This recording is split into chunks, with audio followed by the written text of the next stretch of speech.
কৃষ্ণ ভোলবার পর সবাই ভুলেছে তোকে, কেউ আর মনেও রাখেনি।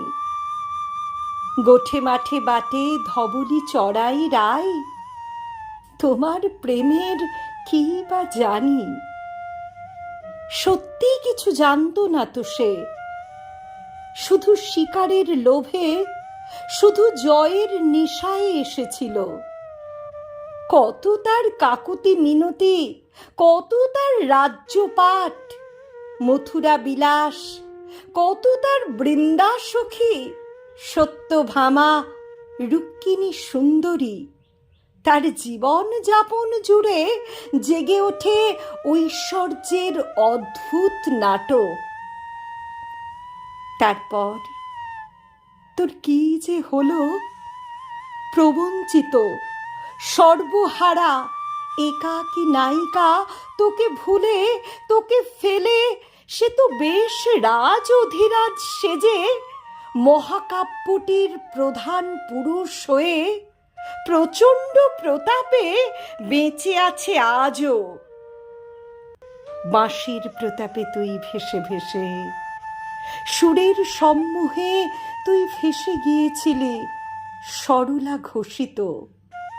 প্রাপ্তির নেশায় তুই কোনোদিন আপন আঁচলখানি বিজয়ী পতাকা করে ওড়াসনি। রাজার নন্দিনী, রাজার দুলালে তুই, তোর কোনো রাজ্যপাট নেই, শুধু কানু, ভুল কানু, ভুল নায়কের জন্য তোর সত্য কান্না। সত্যকার চূড়ান্ত আবেগ রয়ে গেছে আজও। তোকে আর কেউ খুঁজে পায়নি রাধিকা। তোর জন্য কষ্ট হয়, তোর জন্য মায়া হয়, তোর উপর রাগ হয় খুব। কৃষ্ণ ভোলবার পর কে তোর রইল মেয়ে, কে তোর রইল বলার? কৃষ্ণও কি কোনোদিন ঠিকঠাক নিয়েছিল তোকে? আপন মোহিনী শক্তির কাছে নত জানু, কি বিপুল শক্তিতে সে অধিকার করে নিতে পারে রমণী হৃদয়।